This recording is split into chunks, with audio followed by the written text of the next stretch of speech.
여러분 안녕하십니까. 단계적 일상 회복에 들어간 뒤 빠르게 번지고 있는 코로나 확산세가 주말에도 계속되고 있습니다. 새 확진자 수가 닷새 연속 3,000명대를 이어갔고 위중증 환자도 500명대를 지키고 있습니다. 특히 입원을 기다리는 환자가 800명을 넘겨서 불안감이 커지고 있는데요.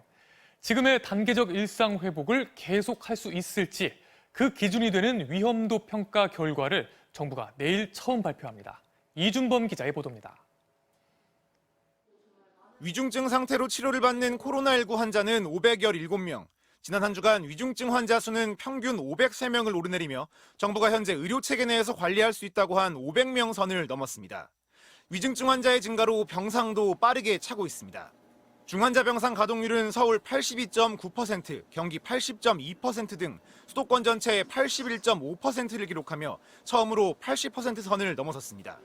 수도권의 병상이 부족할 경우 가까운 비수도권 병상을 이용한다지만 대전과 충남 등 수도권과 가까운 지역의 병상 가동률도 60%대까지 올랐습니다. 입원을 하루 이상 기다리는 병상 대기자도 이틀 사이 300명 가까이 급증하며 처음으로 800명을 넘었습니다.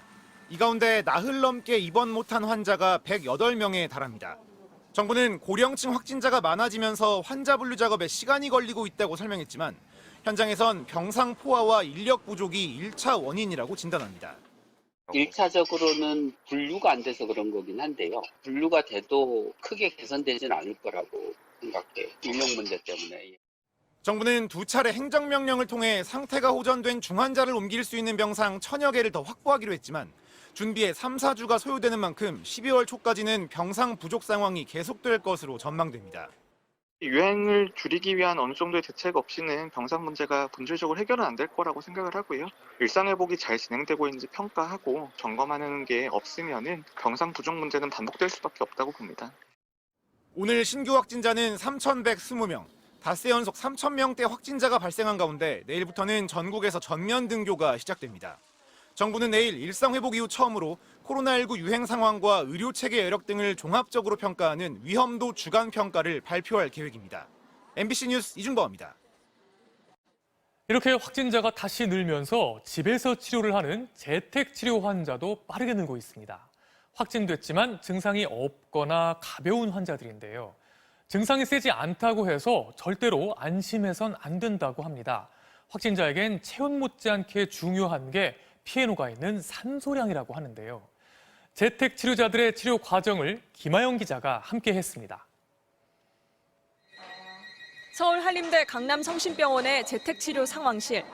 전담 의료진들이 하루 2번씩 전화로 환자의 체온 등 건강 상태를 확인합니다. 혹시 지금 체온은 몇 도이실까요? 8도 넘으셨으면 혹시 상비약 가지고 계신 거 있으세요? 상황실에서 체온을 지속적으로 기록하는 이유는 코로나19 특유의 증상, 폐렴 여부를 파악하기 위해서입니다.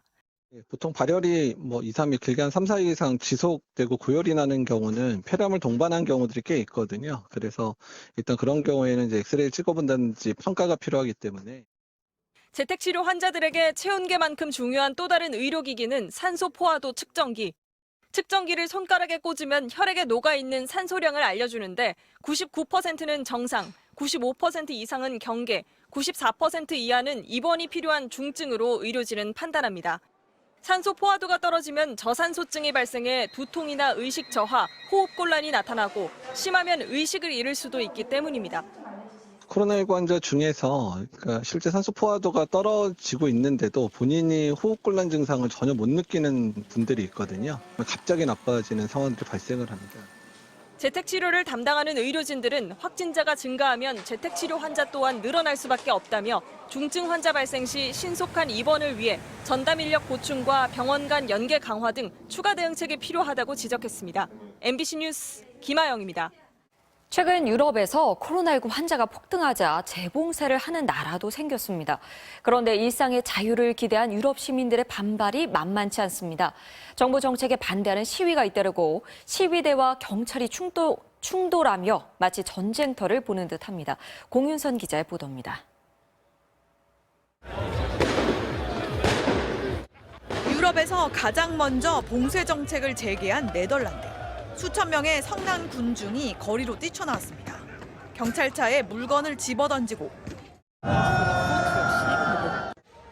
불까지 질렀습니다. 곳곳에서 시뻘건 화염이 솟구칩니다. 폭죽도 터뜨립니다. 시위대가 지나간 거리는 전쟁터를 방불케 합니다. Het was chaos gisteren. Ik kwam gewoon kijken, maar er waren mensen die alles in de fik staken en zo. 경찰은 물대포를 뿌리며 강제 해산에 나섰고 실탄까지 발사했습니다. 진압 도중 7명이 다치고 51명이 경찰에 체포됐습니다. 최근 신규 확진자가 2만 명까지 치솟으며 정부가 3주간 부분 봉쇄 명령을 내리고 백신 미접종자의 출입을 제한하자 이에 반발하는 겁니다. Probeer hun te helpen bij het bekostigen van het pand. Probeer in oplossingen te denken in plaats van die mensen meer laten te betalen als wat ze verdienen. 역시 연일 최고치의 신규 확진자가 쏟아지는 오스트리아. 서유럽 국가로는 처음으로 전면 재봉쇄, 백신 의무화 카드를 꺼내들었고 이에 반대하는 3만 5천여 명이 거리를 장악했습니다.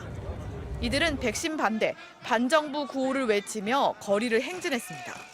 일부 시위대는 조명탄을 쏘기도 했고 진압 과정에서 10여 명이 체포됐습니다. 이탈리아에서도 3천 명이 고대 원형 경기장에 모여 직장과 식당 등의 백신 접종 증명서를 제시하도록 한 정부의 정책에 항의했고 프랑스, 크로아티아 등에서도 백신 패스 도입 등에 반대하는 과격 시위가 열렸습니다. MBC 뉴스 공유선입니다.